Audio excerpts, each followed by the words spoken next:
No Head Podcast. Thank you. Thank you. Thank you. I am so glad to have you because I remember, you as a student of mine a long time ago. I have followed the work that you do. And I'm just thrilled that we can have this moment and talk about these topics that are important to us. It's an honor. As you have been following me, I have been following you. You have been my light. You have been the light on my path. You have been my mentor. And I still remember the words you said in our classroom when I was a first year. They ring deep in my head. You have to work for what you want. Right. And I still do. Thank you. I love that. You have to work hard for what you want. I love that. And Hellen, before we start, as you know, our practice is just to do a few breathing exercises for us to arrive. Yes. I told you I haven't had power the whole day, and the power just came back, and I was thinking, oh my, now I have a date with Hellen. We are having No Head Podcast. We are just going to tether from the phone and do this. And then the power came. So I am so relieved, but I need some, let's breathe together and then we can get started. All right. Yes, so please. We will breathe in to a count of 5, hold to a count of 2, and then let it out slowly. And we will do that 3 times. Yeah. Let's begin. Yes. Okay. Right. Breathe in. Hold. Breathe out slowly. Breathe in.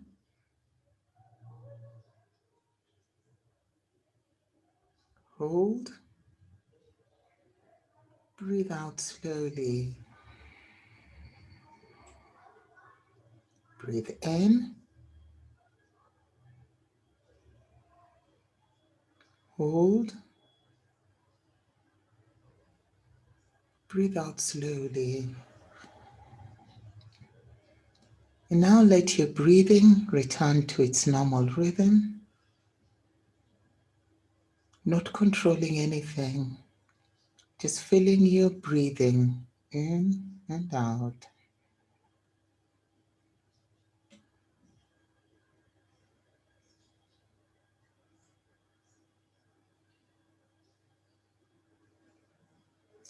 Thank you. Wow. Wow, wow. That's wonderful. Thank you. I love it. Thank you. Love it. Thank you for breathing together. And that brings us to the podcast. The very first question I ask my guests on No Head is, how was 2020 for you? And what were the lessons that COVID-19 taught you? 2020 taught me a lot. It brought me to a classroom called life. And I enjoyed it every day. As much as there was so much negativity, fear, and apprehension, in the middle of the storm, I learned to look for the lesson within. And from 2020, I remember even before COVID, I had made a calling to myself to come back to me and learn every day. And when COVID happened, it was just the perfect setting for me to go back to learning. And I did. I have read more books than I've read before. And in 2020 is when I finished my book, The POPSTAR. I was able to finish it seated on the lockdown, and I engrossed myself, got lost in my writing, borrowed ideas, talked to people, and it was a wonderful time. It's still a time when there was still storm all around me, while it was around March, April, just after the outbreak, and when there was curfew in Kenya, my mother suffered a major stroke. And I was in it, in the middle. I'm in Canada. I can't go to Kenya. The hospitals, my sisters were all over from Nairobi, Kericho. My mom was in Nakuru alone. That's when I learned that it's time to learn to let go. Right. Learn to let go what you can't do. You don't need to spend sleepless nights wondering and fearing for the possibility of her dying, or possibility of her not coming back fully, and letting things take their way path. And while I was away, my sister, one of them, got to from Kericho, got to take my mom to hospital. I have good news. She didn't die. She's alive, My still laughing. God, yes. Although she was paralyzed on her right side. She's still recovering, doing very well. From a stroke, it's a long journey, but it's a journey she also had to learn to take on her own. I learned that I have been holding things for her and pushing her, but it was time for me to let go and let her do her own learning. I also learned that I can't be the CEO of everyone, pushing buttons here and there and making things move. In COVID time, that was impossible. So I had to sit back and just ask everyone, do what you can. Are you the firstborn? Yes. Are you the firstborn? Are you the Yes, firstborn? I am. I am. That's the So you're symbol. getting my vibe. Yeah, you want to You sort get my vibe. Yes. Yes, I'm the CEO, but I learned I have been doing it for so long. I forgot to leave. I forgot to learn. I forgot to be me. I was always on edge, waiting for anything to happen. Then I can move to action. This time I moved back and let my siblings take over. How did it feel? Terrible. But I learned it's also good to let others grow at their pace. Right. And without me being there, they have grown exponentially. They have become so responsible. They make decisions without me. Now I'm a third party. They only tell me, oh, we need you in this, we need you in that. So I learned to let go. I'm no longer the CEO of everything. I resigned from that post. Right. Letting go and Lastly, I also creating learned this one. Yes. I also learned that behind every challenge, because there were so many challenges that we all went through. And with me and my family, also my businesses, there were so many challenges. Out of every challenge, I got a beautiful lesson. And from then on, I've been looking at every blockade and I'm like, what am I supposed to learn from this? Why is it happening now? It means there's something I need to learn now so I can move to the next stage. Right. And that has been working. So my 3 lessons were those ones in 2020. And I pray I remember them for the rest of my life because they are really beautiful. They have brought me to the presence of myself so that I can be able to serve others more easily. Yes. And you will. If you don't learn, if you've forgotten about them, there will be a lesson that will come because yes. We need to learn, and then after that we graduate. So I'm glad you shared about that. But tell us, I'd like to also just follow your journey from Kenya to Canada to Toronto, and and I've listened to a lot of your interviews, and you said you were looking for a better opportunity for your children. Yes. Your family. Yes. Can you just tell us what were you looking for and what made you take the final step with your husband to go, all right, we are leaving Nairobi, we are going. We're going to Canada. Right. So what happened is before we got married, we had visions, we had dreams. For those that haven't read my book, I courted Patrick, my husband, for 8 years. Everybody had given up on us. They were like, nobody courts a man for 8 years and they marry. He'll drop you like a hot cake and get us number 2. But that didn't happen because those 8 years were a foundation, a very good foundation. Patrick is also a firstborn in a family of 10. I'm a firstborn in a family of 4. When we graduated, you know what happens in Africa? You're given siblings to start educating. And that's what happened. So after graduating, we spent the 6 years taking care of our siblings to give them a standing, which we did. And then we decided, well, if we wait too long, we won't have our own. So we had our children and we wanted our children to have better. The time we were in Kenya, but the time we were in university, and university was no longer free. We had to pay for it. And we came from humble families. Although we were hard workers, we knew we wouldn't be able to take them to that level of education that we got at that time. Then come defranchising of universities. Education started being coming down and down, everybody having their own opinion about the curriculum. And I did not like that as a person who, as a teacher, I am a person of structure and in some sort of continuity and certainty. When I saw it going that way, we opted to take our children to a Catholic school.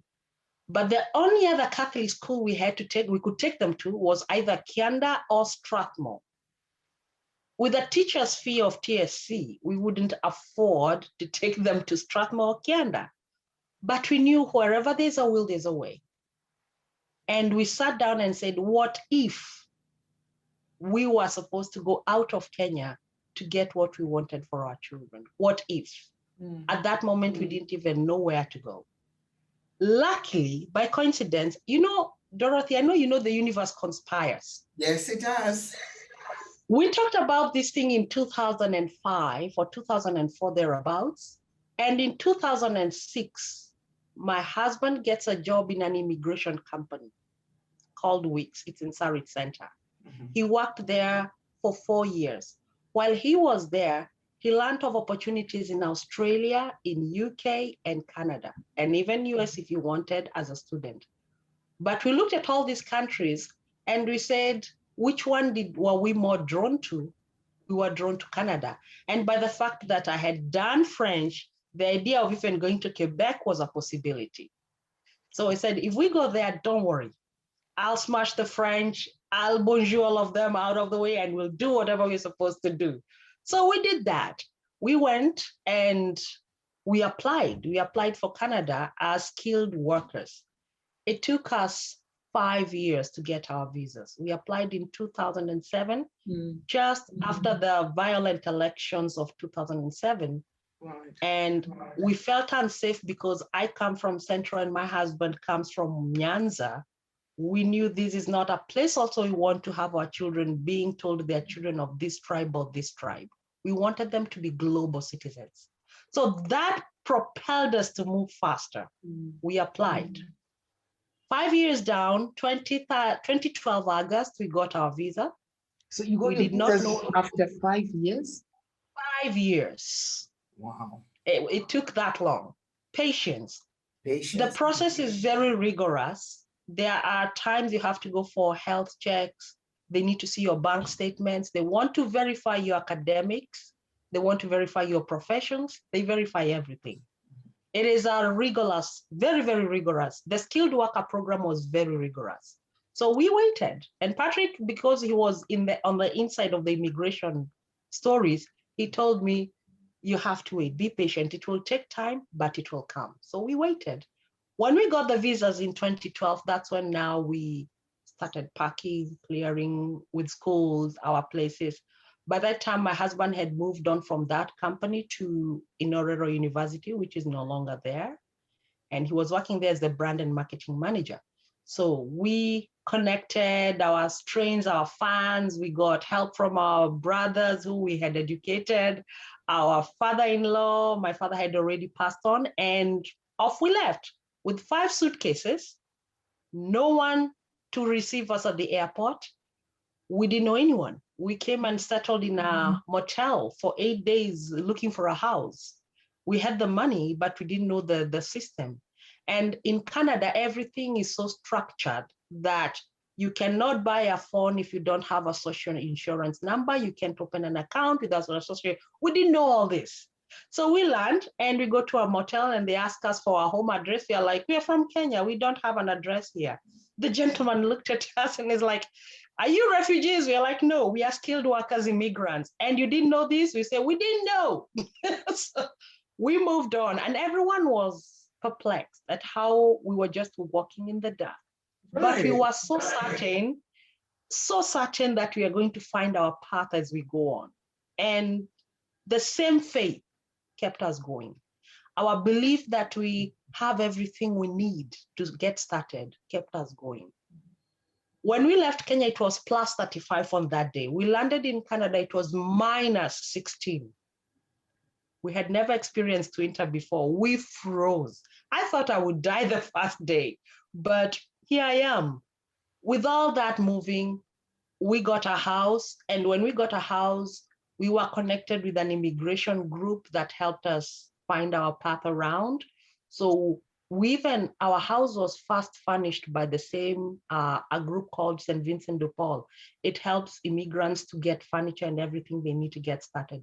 They furnished our house in 3 weeks, everything, beddings, cooking, pots, pans, iron box, TV. Our children were given bicycles, computers, everything. We only bought mattresses. That's the only thing we bought. And we settled in. Within a month, we were into Canada, settled. Children were already in school and they already loved it. For the first time, they saw smart boards in elementary. They were like, we don't have blackboards with chalk, they have computer boards, interactive. And they were so much happier. My second born, who is a girl, was very, very timid when she was in Kenya. But coming here, the teacher got to find out a way to get that personality out. And right now, she's the most active sports girl you can meet. Very outspoken. She's not talkative like me, but she says two powerful words and keeps quiet. That's the kind of a person. And decisive. What have I learned? Sometimes, Dorothy, if you believe in something, even if everything around you tells you it's not possible, you own your vision. Follow it passionately. It doesn't matter how many times people tell you it's impossible. You own your vision and it came to you personally. So I learned out of that long, patient, grueling, sometimes I even told Patrick, let's cancel. Let us cancel. It's too long. Then we come to Canada. After the first 3 weeks of frustrations, not getting a job, not knowing where to go, I told him, let's go back to Kenya. He's like, no, it took us 5 years to get here. We are not going back. All this time, I felt the challenges. I felt the weight. But at this moment, 8 years down, the patience, the rocks we hit on the way, the many discouragements, they were all pebbles polishing our future. It's beautiful. Right. It's beautiful. You talked about your daughter being able to just, the timidity in her, something being an art. What do you think that happened? Because in Kenya, she wasn't, how old was she when she got to Canada? She got to Canada when she was turning 7. She was 6, turning 7. Right. What happened in Kenya is she was small-bodied. I won't say I don't think she ever was bullied. There was no bullying in the school. But because she was small-bodied, she had developed her own talk of having low self-esteem. She thought she was not able to be like all the other girls who are older than her. She thought she would not be faster like any other girls. And every time the teachers talked to her, the way teachers in Kenya do, put your hands at the back. Don't look at me like that. And the kid learns more that submissiveness is the way to go. Right. So she used to put her hands at the back, lean back down, and talk to a teacher looking down. When they came to Canada, they were taught the exact opposite. The teacher from grade 1 goes down to the student's level and looks at the student and tells the student, look at me, I'm talking to you, look at me. We are having a conversation. That she missed there. Here she finds someone who wants her to make eye contact. She struggled, but after a while, she really became the person she is today. When I talk to them, even today, they look at me in the eye. I also had to learn too that my children can look at me in the eye, because being a teacher, at the back of my mind, I have an idea about how a person, it's also not cultural, really, for us to. It's not cultural, yes. Yeah, for you to look at your elders in the eye. Yeah, you don't look at your seniors in the eye when you're talking to them. Right. So here it is the opposite. So it's a cross-cultural experience. Yes. Boom, crash, a total crash. Like for me, it was a mess up. I was a bit messed up because I was like, okay, I'm talking to my son. I'm very mad at him maybe for doing something. He used to break cups. And I get mad at him. I expect him to look down in remorse and say sorry. But Right. my boy looks at me in the eye and he says, sorry. And I'm like, are you really sorry you're looking at me like that? Right. So, but now I learned with time, cultures are different. There was also, that was one of the culture shocks. The other one was, apart from even them being Africans, the way we are used to saying this girl is from this tribe, this girl is from that tribe, here it is not said. Mm. It is considered rude to describe someone by where they come from. It's just they're all Canadians. So you either know their name or you describe them by their looks. You don't say that Kenyan girl, that Asian girl. It's racist. So I learned that having come from Kenya, we say, ule msichana mjaluo, ule msichana mkamba, Right. ule Yeah. rafiki yangu Masai si unamjua. We go that way. Right. Here, my kids have even caught me on guard and told me, no, Mom, you can't say that. I'm like, what's wrong with that? That's racist. So now I'm learning with time to be conscious. And it has also trained me to learn people, their names, however difficult. It's easier to describe someone by the name and maybe by how they look like rather than by their origin. Right. So right. that is something also that's very positive they've learned about. But what So is Maria now, sorry. Yeah, no, go ahead. And Maria now, as we speak, she has been at the front of the altar serving in church since she was 8.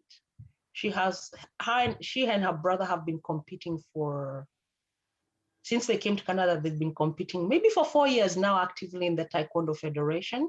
Mhm. And that has made her more bold now because she has to stand in a ring alone and fight.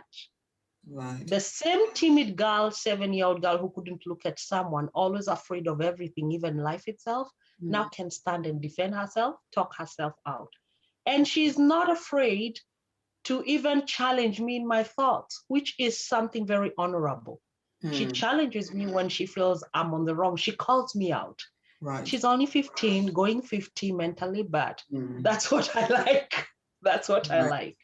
So Yes. tell me, I see how Canada has made the kids, to be assertive and stand their ground. But what are some of the things that you feel you miss from home, or some of the values that you miss from Kenya? Because I think it's a tug, it's a tug of war. There is the good we want to get from wherever we are in that community, but there's also something wonderful about being African and being Kenyan, and So what are some of those things that you're missing?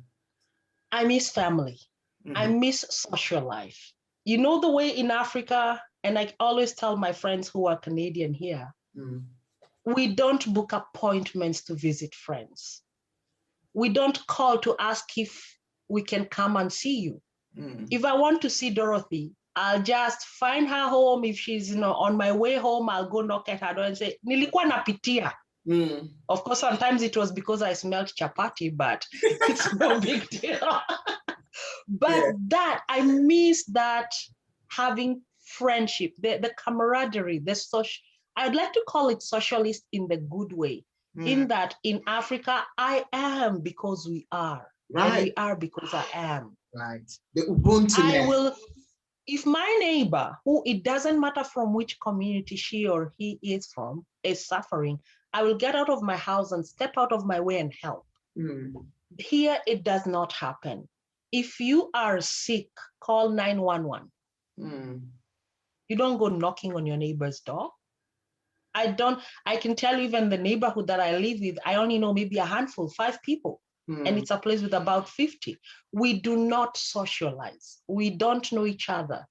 Sometimes I hear, like when I moved here to this neighborhood, I think Nairobi is becoming a bit like that. Nairobi is a bit. Oh, please don't lose the social life. Please don't. Oh, please tell them. The village in Africa is its golden treasure. The village, the life of the village, having people together, move together, work together. That togetherness is what has kept Africa alive. The moment we lose it, we lose Africa. Because Africa is hands down, the richest culturally, the richest place around. We have a lot to give, a lot to share. I learned a few Jango words, not even from my husband, from my neighbors. I had two neighbors up in my apartment I used to live, and they call me, Yorana, I do a me cake. I'm like, what is she saying? But when now my husband comes, I'm like, wamesema hivi. What do they mean? He laughs and he says, they said you go, you get the cake, Yeah. And I learned a lot of my own mother-in-law's language from my neighbors, a lot of them. When I was also a teacher, my friend, she's also called Dorothy, coincidentally, she also used to teach me Jango. What do I want to say? We are open. We're an open society, very hands open, very caring, very receiving. It's not the same here. By the way, Dorothy, here, children who are adults have to call their parents to ask if they can visit them. Wow. Wow. That's how difficult it is for me. And we've said with Patrick, tukifikisha miaka fulani tunarudi nyumbani, si hataki story za kupigia simu.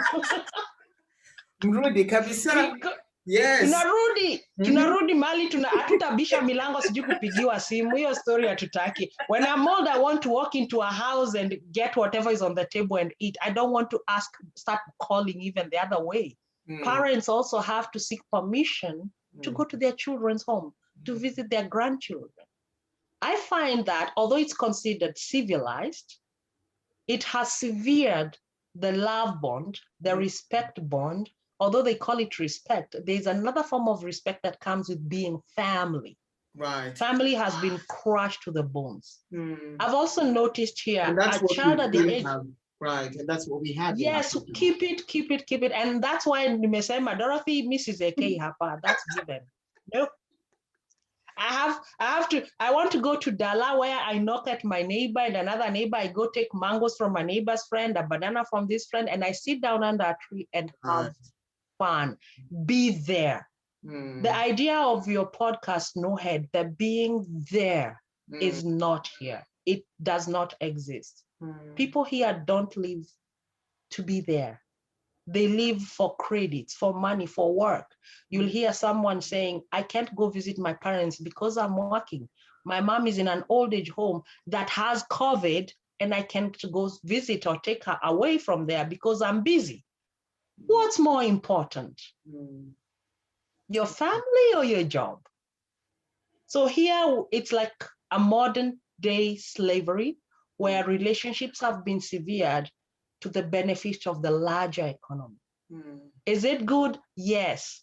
But people should not lose who they are, the essence of themselves, just for money. Right. Well, and that's what COVID has taught us, isn't it, Helen? That yes. In this lockdown, we've seen how relationships are so critical. You thought you could do it alone, but what we were hungering for is connection with other people.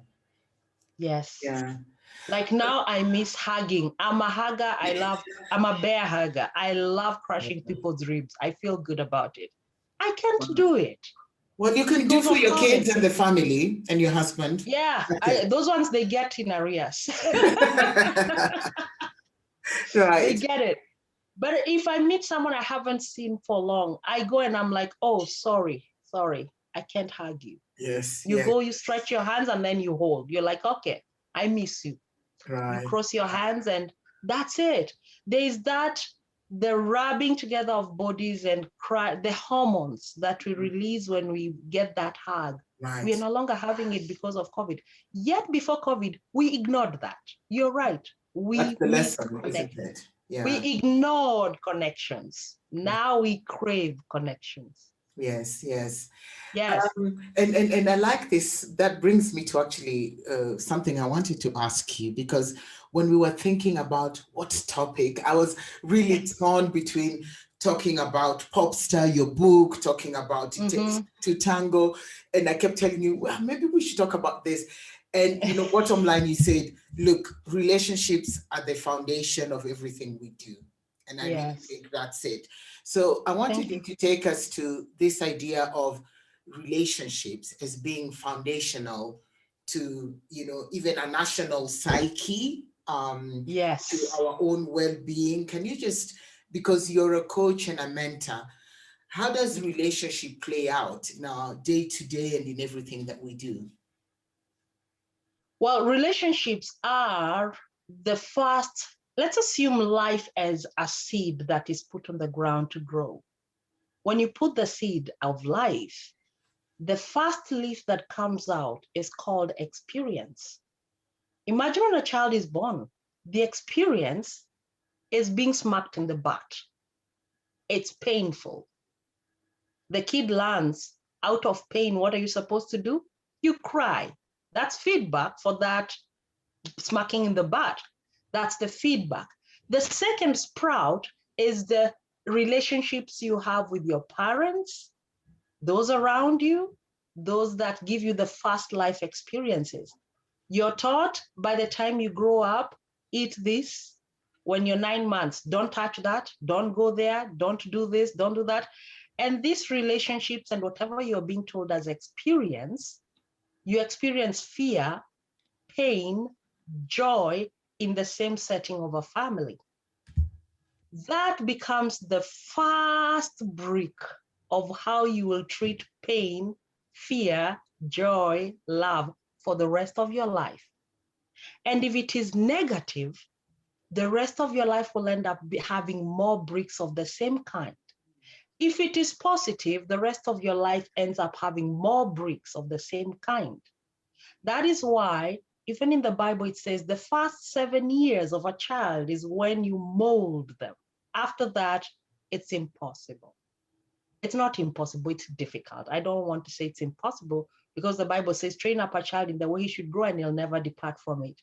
Apart from 7 years old, that person changing, like for us adults, it has to be a lot of hard work, consciousness, mindfulness, and a lot of learning. When a child is at 7, they already know what is called right, wrong. They know how to lie and stick to their lie. They know how to be cheeky and get away with it. They have learned all these things by the time they're 7. So how did this kid learn? From the experiences and the relationships that they had. An abused child at that young childhood ends up learning that abuse is an integral part of life. Whether you see it as good or bad, it's not important, but they know abuse is part of that life. If they saw their parents drinking and fighting or disagreeing or doing alcohol, whatever they were doing, the child grows up knowing those are part of life. And the child ends up forming relationships based on what they have learned, what they believe to be true, until someone comes up and changes their perspective by challenging them. No, this is not the truth. This is not really how it is. It doesn't have to be part of your life. You can choose to not have it to be part of your life. But until they get that experience, they will create relationships on the lines of their beliefs. Now, that's a child. Let's go to society.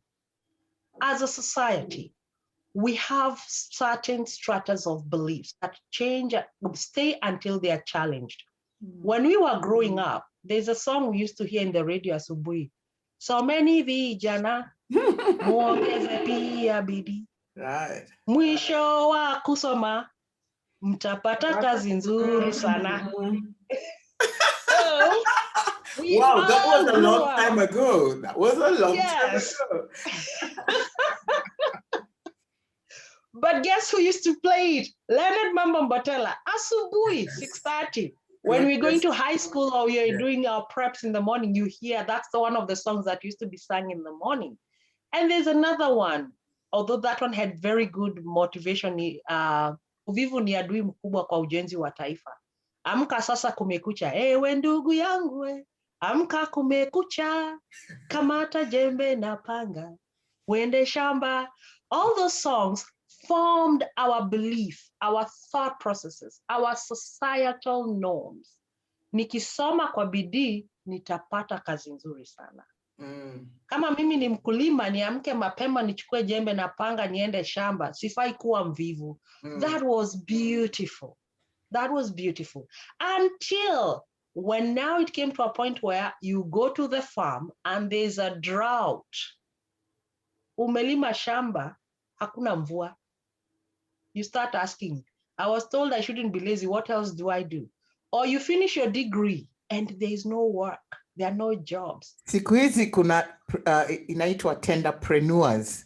So that's how you make money.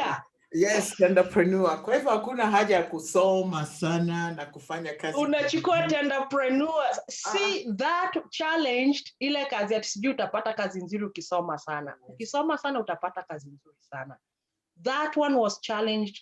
I think it was even challenged by the time we were graduating in 1997. People had started noticing not everyone who graduates gets a job. Right. Not everyone who gets first class honors gets the top position. Right. Not everyone who has a doctorate becomes a lecturer. And we started asking, what's happening? This is testing our usual beliefs.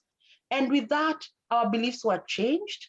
And we started looking for other ways. Of course, before that, everything becomes quagmire, it becomes confusing. Just like when ants are going on a line and you disturb the pattern, they become quagmire before they do another pattern. So now my country, beloved country, Kenya, has just started rerouting to other parts. People are becoming tenderpreneurs. I'm looking at BBC. I'm so impressed at the inventions I'm seeing from Kenya. People are inventing hydro-agriculture using drip agriculture. People are going to farming using modern methods. Someone has a degree in architecture. He's tendering cattle and getting millions. Kuna wale wamenunua mashamba at the river. They are building custom homes for people, connecting banks and these loaning people and doing that. And how do they learn that? They had to create new relationships. They had to create new mindsets so that they can get new ideas. They say that an old jembe haiwezi lima shamba mpya, lazima utafute jembe mpya. That is how to create new relationships. In Kenya as a society, the relationships of just being a professional line have been dismantled. Right. Most of the people are now getting to associate with groups that help them grow. Those are the relationships that feed them. Globally, it's the same. It's not just Kenya. Even here, people are learning, although here education is, can I say, adapting quickly to the changing trends. Now people here are not going mostly to white collar. They are mostly blue collar. So degrees are now being tuned and the diplomas being tuned to blue collar. People who are building roads, doing forestry, cutting trees. Whereas, you know what happened with Kenya, I think, from actually Moi's time was that we killed the tertiary colleges. So Polytechnic became a university. All the diploma colleges became universities. So we have almost killed that tier that gave the blue collar jobs to create all these degrees where they're lacking a skill. So you can imagine what that looks like for... That's a nightmare to any economy in the world, any economy. The blue collar is the backbone. Right. We used to say agriculture is the backbone. Agriculture is entirely blue collar. Right. We used to say tourism is a backbone. It is still blue collar. People have to go out there, travel into the rough roads, do tourism. The white collar of it is only 1 or 2%. Right. We need our blue collars back. I taught in Kinyanjui Technical and Reka, those were the middle level. And everyone wanted their college to become a university. And I used to cheer the tea. I'm like, no. Yeah. Coming here, blue collar is the way to go.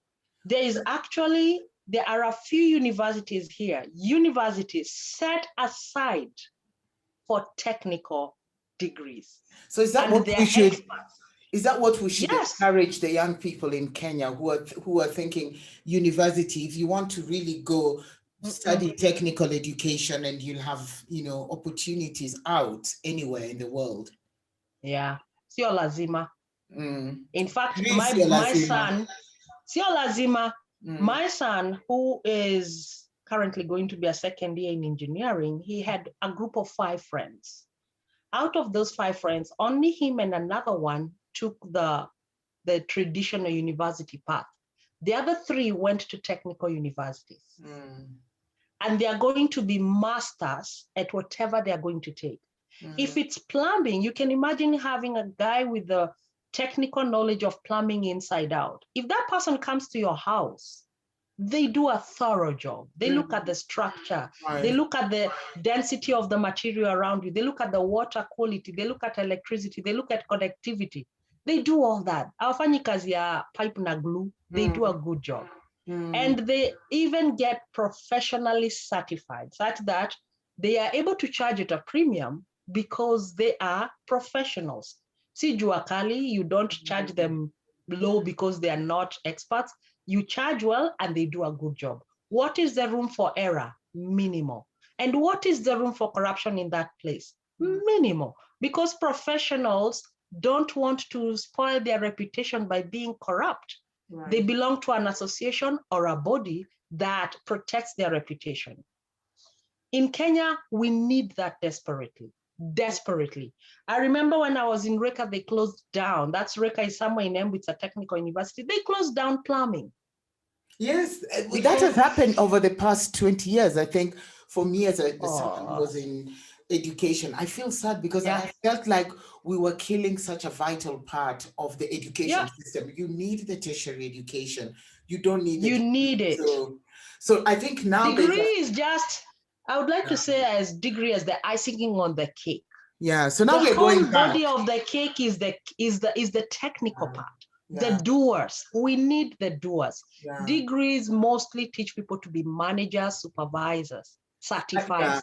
But who is doing the job? Who is doing the job? I think that has come to bite us, and I see, now we are reconverting the universities that had been colleges into. So we are going back because what happens when you make a wrong decision, the consequence of that decision comes back to bite you. Comes back to bite the economy, and so we are a long way from there. But I'm praying we do.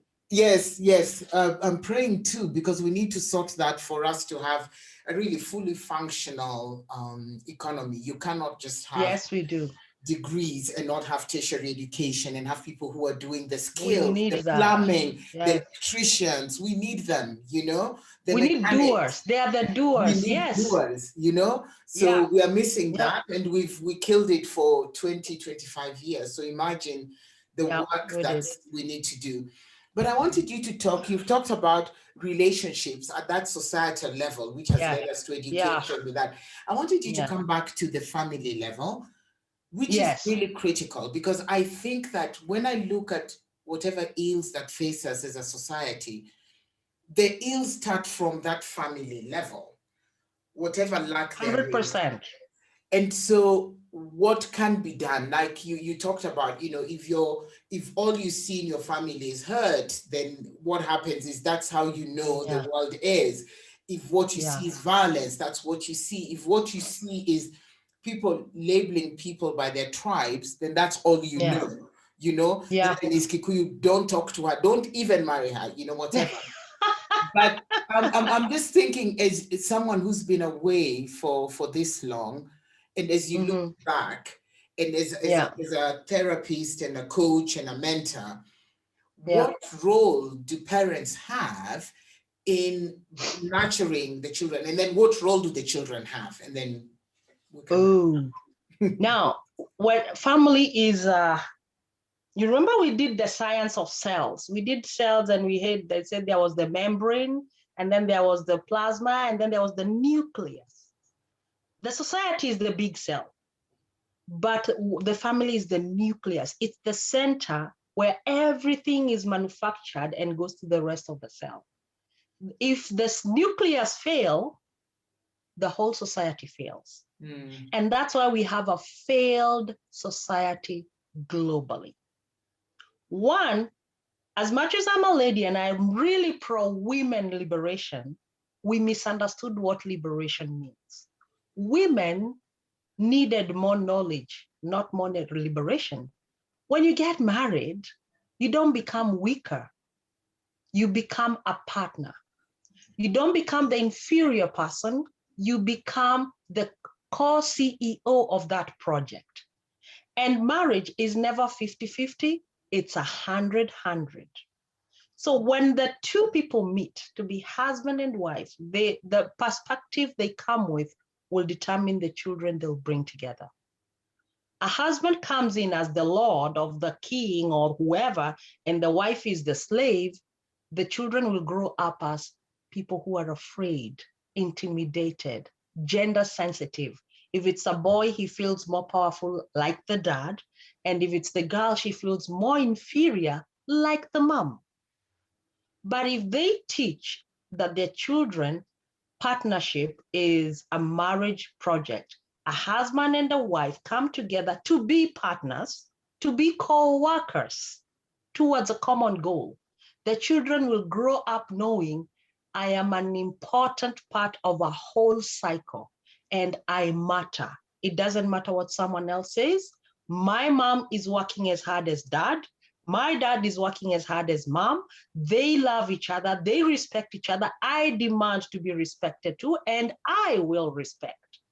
When that is missing, these children who have come from failed families go to the society with failed values.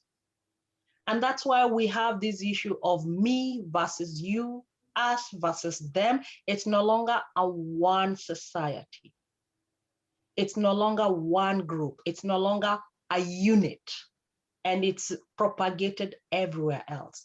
That's one of the reasons divorce rates are high, because tolerance was not taught at home, and tolerance is not a word they understand. So when they go to the society, they don't know tolerance, whether it's workplace, home, or even in their new relationships. They will not have tolerance. They just say if it isn't working, throw it out. If a relationship is not working, throw it out. Yes, there are times to throw it out, but not at the first batch. You don't throw out the baby with the bucket when it doesn't cry.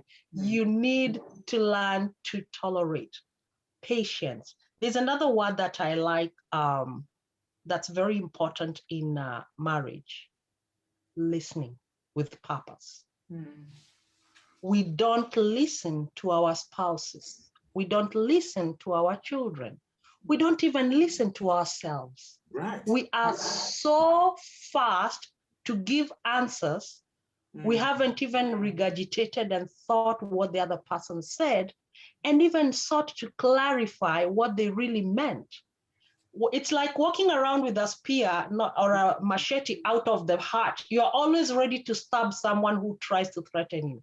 That's how the society has become. And we have broken the society by breaking the marriage. I had friends in Kenya who were facing a lot of challenge in their marriages. And that time I hadn't even become a certified coach, but I kept asking them, have you thought of it that there could be another way of looking at what you're doing? Have you thought of another way, not necessarily going to the pastor or the priest? Have you guys sat down and wrote down all those things you are facing as a couple and looking at how both of you can do only 50% of one? If you can do 50%, then it's half done. The other one will not be hard. It means whatever was impossible becomes possible. Listening without wanting to answer is important in relationships. But that's hard, isn't it? Oh, tell me about it. I'm learning. Yes. I am learning because I also grew up in a society, the same society where you walk with a dagger ready to stab. And here it's even worse. Women here are more empowered. They are more enlightened.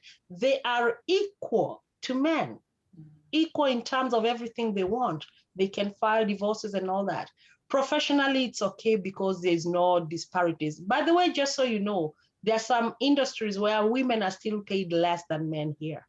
So there's still some That's all over inequality. the world, isn't it? Yes, I think that's something we but still. that is not the issue. The issue is here: relationship. Forget the money. Money will come and go, but your relationships last to generations. Right. Relationships build societies. Everything you do in your nucleus family will be, it's like spreading butter on bread. It will spread, whether you like it or not. Right. Just put a little heat and it will seep through to the next slice and the next slice, and the society just becomes the same.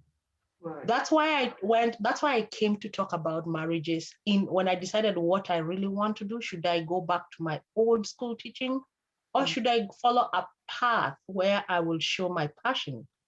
And I'm so passionate about marriages. One of the reasons is because we have forgotten foundations of marriage.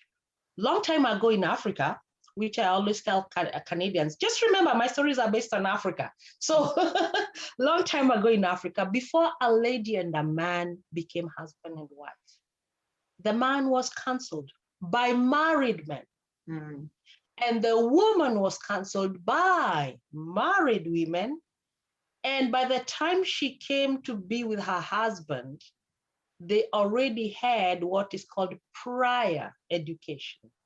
But these days that doesn't happen. Exactly. Now it doesn't happen. No, you just jump into a matatu, you meet someone, then you change route, you go to his house. Yes. That's how it's happening now. And then you call mom and tell, Mom, I'm married. What? That's not how it works. That way was not just in Africa. I came to discover even here in Canada, the natives used to do the same. And they prepared a girl for marriage and a man to be a man in the house. Nowadays, what do we have? Marriage is like going clubbing. You go into a club, whoever partner you find is floating, you take him, you dance with him. If it works, you go to the dance to the end. And then if it doesn't work, you choose another partner. No, marriage is supposed to be a foundation for long term, for many generations. When it's messed around with as it is now, we keep losing the fabric. Right. We keep losing the quality of relationships that are being made. Right. And we also keep losing the quality of men and women in the society. You remember when we used to say you're a half man, you're a half woman? This time it is literally true. We have male people, sexually male people walking around not being half men. Right. They can't stand up to be men. They can't protect their families. They can't fend for their families. They don't even know how to be husbands. They don't even know how to be fathers. And the same with women. They're just having children. They're just having children. But they don't know how to be mothers. Wanasema mtoto akikuwa mkubwa mpeleke boarding. Boarding ndio inamshua kazi yote. So how do we fix this? Because you're touching on I know I'll be short for this, but Dorothy, close those boarding schools. Funga hizo boarding schools. I'll be short for all right. Close those boarding schools. Let's see how the children will grow up. The mother should teach her children how to be children in the kitchen. They should know how to cook. They should know how to talk to people. They should know how to... You're talking about parents having to be present, because that's the problem. Yes. It's not really about boarding school or whatever. I think it's about parents being present in their role. They're as never parents. present.